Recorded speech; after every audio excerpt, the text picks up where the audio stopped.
Muito bem, na aula passada nós estudamos sobre as leis ponderais, que são regras, que regem as quantidades de reagentes e produtos que nós vamos ter em uma reação química. Nós estudamos 3 leis, a gente vai iniciar hoje relembrando aí um pouquinho o que diz cada lei. Então, estudamos as leis das proporções definidas, também conhecida como lei de Proust, que nos diz que as substâncias, elas se reúnem, elas formam os compostos, sempre numa mesma proporção, ou seja, se eu aumento a quantidade de reagentes, a proporção que eu aumentei essa quantidade, os produtos também aumentarão. Se eu reduzir a quantidade de reagentes, na proporção que eu reduzir, os produtos também reduzirão. A outra lei que nós estudamos é a lei da conservação da massa também, que foi proposta por Lavoisier, também conhecida como lei de Lavoisier. O que diz a lei de Lavoisier? A soma das massas dos reagentes, ela tem que ser igual à soma das massas dos produtos. Então, se eu tenho 8 gramas de reagentes, eles têm que produzir 8 gramas de produtos, porque essa massa se conserva, não sai desaparecendo por aí pelo meio do mundo. E a terceira lei que a gente estudou foi a lei das proporções volumétricas constantes, conhecida como a lei de Gay-Lussac. É uma lei que aborda especificamente reações que acontecem somente com gases, todas as substâncias são gasosas, E ela explicita exatamente que existe uma proporção de números inteiros entre os volumes dos gases que participam dessa reação. Então, é o mesmo caso da lei de Proust, só que agora a gente está trabalhando com volume. Se eu dobro a quantidade do meu gás reagente, eu vou dobrar a quantidade dos gases que são produzidos. Se eu diminuo a quantidade dos gases reagentes, a mesma proporção que eles diminuíram, diminuirá a proporção dos gases que estão sendo produzidos, ok? Então, essas foram as 3 leis. Elas são a base para a gente escrever corretamente uma equação química, E elas são a base, principalmente a lei de Lavoisier, para que a gente possa estabelecer o balanceamento dessas equações. Quero mostrar essa imagem aqui para vocês, queria que vocês pensassem um pouco. A gente tem uma balança, de um lado eu tenho 13 quilogramas, aqui desse lado eu tenho um peso com 5 quilogramas e tenho mais 2 outros pesos aí, X, que eu não sei, Então, o que a gente procura fazer quando a gente escuta essa palavra balanceamento? Não é igualar, a gente tem que deixar os dois lados com o mesmo peso, com a mesma quantidade, para que essa balança fique perfeitamente equilibrada.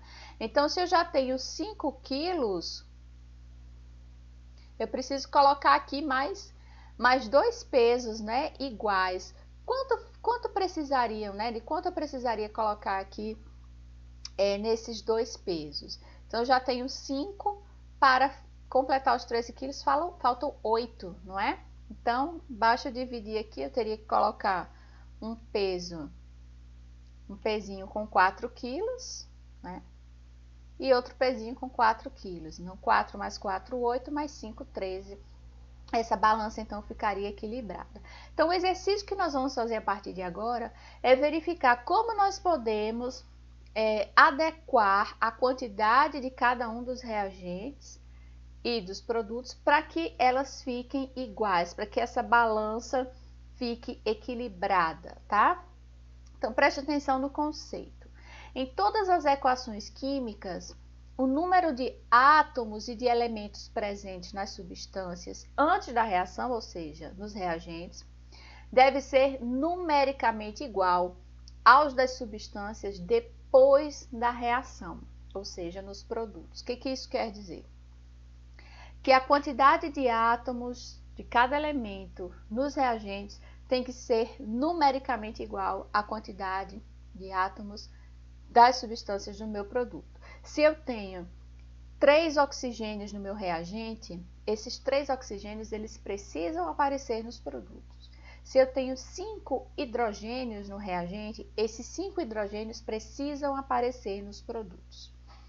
Quando a gente garante esse atendimento de que a quantidade de átomos dos reagentes vai ser igual à quantidade de átomos dos produtos, nós estamos garantindo que essa equação está balanceada, ou seja, suas quantidades entre reagentes e produtos estão equilibradas, são numericamente iguais, e aí a gente consegue, inclusive, atender perfeitamente a lei de conservação da massa de Lavoisier. Então, como que a gente faz para balancear uma equação química? Durante o balanceamento são feitos os ajustes, alterando somente os coeficientes. Lembra, coeficiente é um número grandão que aparece antes da fórmula. Por exemplo, 3N2. O que que a gente vai alterar? Esse número aqui, somente o coeficiente.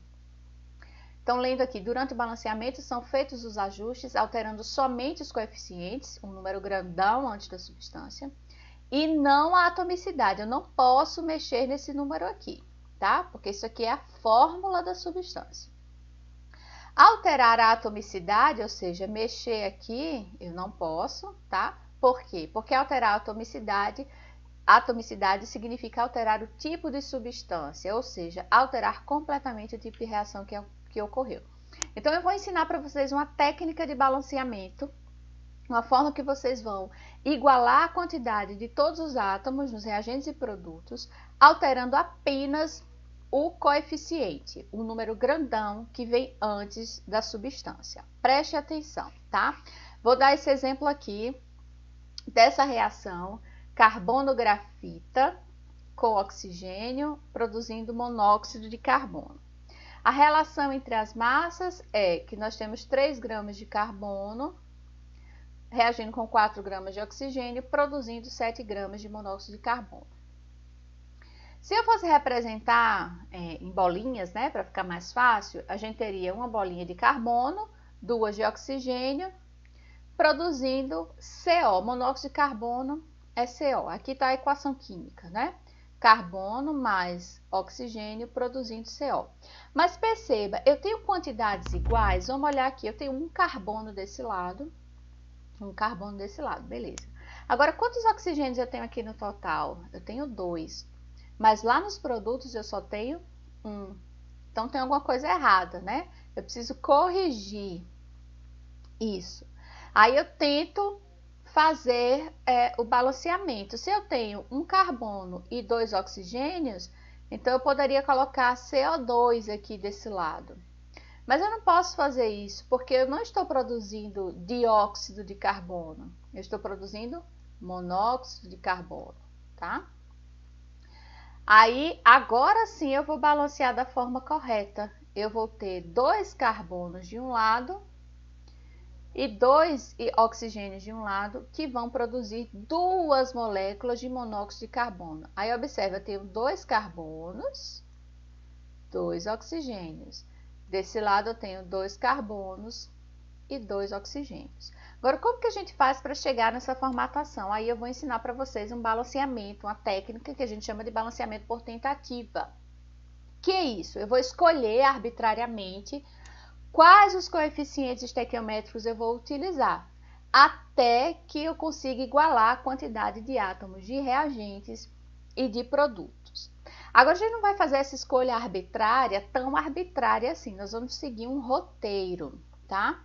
Nós vamos sempre começar alterando o coeficiente estequiométrico dos metais, depois dos ametais, depois do hidrogênio e, por último, do oxigênio, tá? Então, a gente vai seguir sempre essa sequência. É muito importante que vocês tenham ciência e consciência do que quais elementos são metais, quais elementos são não metais, tá? Isso aí, tabela periódica, foi no semestre passado que nós estudamos. Então, é sempre bom dar uma olhada, tá com a tabela pertinho. Eu vou fazer um acréscimo aqui nesse roteiro, tá? Que eu acabei me esquecendo. Que é antes entre o ametal e o hidrogênio aqui, a gente incluir o carbono, ok? Então, a sequência correta que nós vamos utilizar vai ser metais, ametais, carbono, hidrogênio e oxigênio. Professora, eu não vou conseguir lembrar disso. Você vai lembrar, então, da palavra macho, ok? Vamos usar aqui o macete do macho. metais, ametais, carbono, hidrogênio e oxigênio. Essa aqui você não vai esquecer. Vamos fazer um exemplo, tá?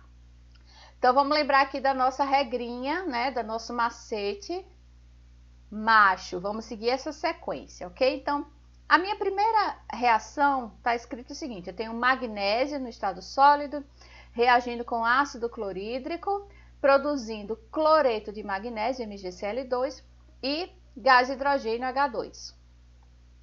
Vamos ver se as quantidades, se essa reação está balanceada. Eu tenho um magnésio nos reagentes, um magnésio nos produtos, beleza. Eu tenho um hidrogênio nos reagentes, tenho 2 nos produtos, não está balanceado. Tenho um cloro nos reagentes, 2 cloros nos produtos, não está balanceado. Então, como que eu vou fazer para balancear? A gente vai alterar sempre o coeficiente estequiométrico, é um número que vem na frente da substância. Então, a regra diz que a gente começa pelo metal, ok?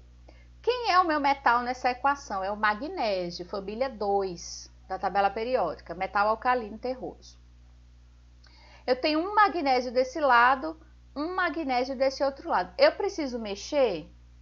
Não, tá 1 para 1, pula. Agora eu vou mexer no meu ametal. Quem vai ser o meu ametal nessa equação? O cloro, família 17, é o halogênio. Desse lado eu tenho um cloro, desse outro eu tenho 2 cloros. Aí onde é que você vai colocar o coeficiente? Sempre onde tem menos, tá? Se eu tenho 2 aqui, e aqui eu só tenho 1, eu preciso deixar isso aqui igual a 2. O que é que eu vou fazer? Eu vou colocar um 2ão aqui na frente. Por quê? 2 vezes 1, 2. Agora eu tenho 2 cloros, 2 cloros. Tem carbono nessa equação? Não tem, então pula. Hidrogênio agora. Hidrogênio, eu tenho 2 hidrogênios agora nos reagentes e tenho 2 nos produtos. Precisa alterar alguma coisa? Não. Tem oxigênio? Não. Então, encerramos o nosso balanceamento dessa equação. Então, a equação correta é Mg mais 2HCl, produzindo MgCl2 mais H2, tá? Então, dessa forma, nós balanceamos a equação, colocando apenas, alterando apenas o coeficiente estequiométrico, e nesse caso a gente só precisou alterar o coeficiente estequiométrico do HCl. Vamos ver a letra B agora, tá? Al2O3 mais HCl, óxido de alumínio, reagindo com ácido clorídrico, produzindo AlCl3, cloreto de alumínio, mais água. Vamos relembrar lá do nosso macete. Vamos começar com o metal. Quem é o nosso metal? Alumínio, grupo 13 da tabela, tá? Periódica. Deste lado eu tenho 2 alumínios, deste lado eu só tenho 1. O que é que eu posso fazer? Vou colocar o coeficiente do lado onde tem menos alumínio. Se eu tenho 2 de um lado e 1 desse, basta eu colocar um 2ão aqui na frente, porque 2 vezes 1, 2. Igualei o alumínio. Vamos para o ametal. Quem vai ser o nosso ametal? Mais uma vez o cloro, tá?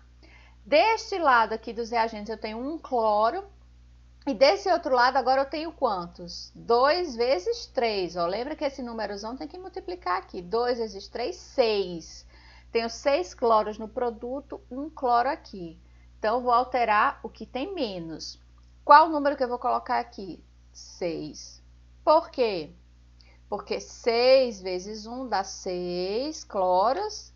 2 vezes 3, 6 cloros. Igualei o cloro. Tem carbono aqui? Não tem. Vou embora. Tem hidrogênio? Tem. Vamos lá. Desse lado agora dos reagentes eu tenho 6 hidrogênios. E desse lado dos produtos eu tenho quantos hidrogênios? 2. Então, eu vou alterar esse coeficiente estequiométrico aqui. Qual é o número que multiplicado por 2 vai dar igual a 6? 3. 3 vezes 2, 6. Agora, vamos balancear o último elemento, que é o oxigênio. Do lado dos reagentes, eu tenho 3 oxigênios. E do lado dos produtos, agora eu tenho 3 vezes 1, 3 oxigênios. Está balanceada a minha equação, tá? Então, eu alterei 3 coeficientes estequiométricos aqui. O do HCl, o do cloreto de alumínio e o da água. é só seguir a regrinha, vendo onde tem menos e colocando o coeficiente para multiplicar, que vai dar certo. Vamos fazer mais 2 exemplos, tá? Vou usar mais uma vez a regrinha do macho. Vou escrever aqui para a gente lembrar. Letra C, C4H10 é o gás butano, o gás de cozinha, reage com o oxigênio, gás oxigênio, produzindo gás carbônico e água. Vamos começar. Tem metal nessa equação aqui, química? Não tem, tá? Não tem nenhum metal. Tem ametal? Tem, mas a gente vai considerar o ametal dele, no caso, o próprio carbono, né? Então, vamos começar aqui já para o carbono. 4 carbonos dos reagentes, 1 carbono nos produtos. Então, já vou alterar o lado que tem menos. Qual é o número multiplicado por 1 que vai dar 4? 4 vezes 1, 4, matei o carbono, beleza. Hidrogênio agora, certo? Eu tenho 10 hidrogênios no lado dos reagentes e apenas 2 no lado dos produtos. Tenho que colocar um número aqui, que multiplicado por 2 vai dar igual a 10. Que número é esse? 5. 5 vezes 2, 10. 10 hidrogênios, 10 hidrogênios. Falta só o oxigênio agora. Eu tenho 2 oxigênios desse lado. E aqui eu tenho quantos? 4 vezes 2, 8. Mais 5, 13 oxigênios, não é? Tenho 13 oxigênios desse lado. E desse lado aqui eu tenho 2. Qual é o número que multiplicado por 2 vai dar igual a 13? Olha o pulo do gato. Aí você vai colocar aqui, ó, 13 dividido por 2. Vou fazer só aqui para vocês. 13 dividido por 2 vezes 2 é igual a quanto? Ó, cancela, cancela. 13, tá? Então, existem situações em que algumas equações químicas podem assumir um coeficiente estequiométrico, uma fração, tá bom? Então, 13 dividido por 2, ou 13 sobre 2 vezes 2 é igual a 13, portanto, 13 oxigênios nos reagentes, 13 oxigênios no produto. Agora, vamos fazer a letra D, que é uma questão bem interessante, tá? A gente tem aqui o hidróxido de alumínio, a LOH3, reagindo com ácido sulfúrico, H2SO4, produzindo sulfato de alumínio, L2SO4, 3 e água, tá? Vamos começar, então, pelo metal. O nosso metal é o alumínio. Eu tenho 1 alumínio no reagente, 2 alumínios no produto. Então, já vou jogar um 2 aqui na frente, né? 2 vezes 1, 2, 2 de um lado. O nosso ametal vai ser agora o enxofre, tá? Enxofre, S. Nos reagentes eu tenho 1 enxofre, nos produtos, aí eu quero fazer aqui um adendo para vocês. Preste atenção aqui nessa estrutura, SO4, 3, tá? Dentro do parênteses, 1 enxofre, 4 oxigênios. Mas esse 3 aqui do lado de fora dos parênteses é que nem na matemática, ele vai multiplicar todo mundo que está aqui dentro, tá? Então, isso significa que eu tenho 3 enxofres, 3 vezes 1, 3 enxofres, e eu tenho 3 vezes 4, 12 oxigênios nessa molécula aqui. 3 enxofres e 12 oxigênios. Então, eu tenho 3 enxofres nos produtos e 1 enxofre nos reagentes. O que é que eu faço? Jogo um 3 aqui, não é? 3 vezes 1, 3. 3 vezes 1, 3, igualei enxofre. Tem carbono? Não tem carbono. Vamos para o hidrogênio. Quantos hidrogênios eu tenho nos meus reagentes? Aí, olha que interessante aqui, ó. Mesma coisa, OH3... Isso implica que esse 3 multiplica tanto oxigênio quanto hidrogênio. Eu tenho 3 hidrogênios aqui. Mas eu tenho 2 moléculas dessa. Então, é 2 vezes 3, 6. Então, eu tenho 6 hidrogênios aqui. 2 vezes 3, 6. E desse lado aqui eu tenho mais 6, não é? 3 vezes 2, 6. Então, eu tenho no total 12 hidrogênios. 12 hidrogênios nos reagentes e nos produtos eu tenho apenas 2. Qual é o número que multiplicado por 2 vai dar igual a 12? 6, tá? 6 vezes 2, 12. Fica faltando a gente balancear o oxigênio. Então, começando aqui, ó, nessa estrutura, mais uma vez, a gente já tem 3 oxigênios, mas como são 2 moléculas, 2 vezes 3, 6 oxigênios. E aqui eu tenho 4 oxigênios, 3 vezes 4, 12 oxigênios. Portanto, eu tenho 18 oxigênios nos meus reagentes. E nos produtos, né? Então, 3 vezes 4 eu já tenho 12. 6 vezes 1, 6. 12 mais 6, 18. 18 oxigênios de um lado, 18 oxigênios do outro. Recomendações finais, revejam essa aula, refaçam, tentem fazer sozinhos esses balanceamentos, copia no caderno, sem os coeficientes, tá? Que eu coloquei, copia sem os coeficientes, tente fazer sozinho, depois assista novamente essas resoluções para ver se você consegue, se você conseguiu captar a ideia de balanceamento. Lembrando que esse é um assunto que é fácil, porém a gente precisa exercitar. Não vale ficar só vendo a professora fazendo. Você tem que tentar também para você poder aprender. A gente fica por aqui. Até a próxima aula.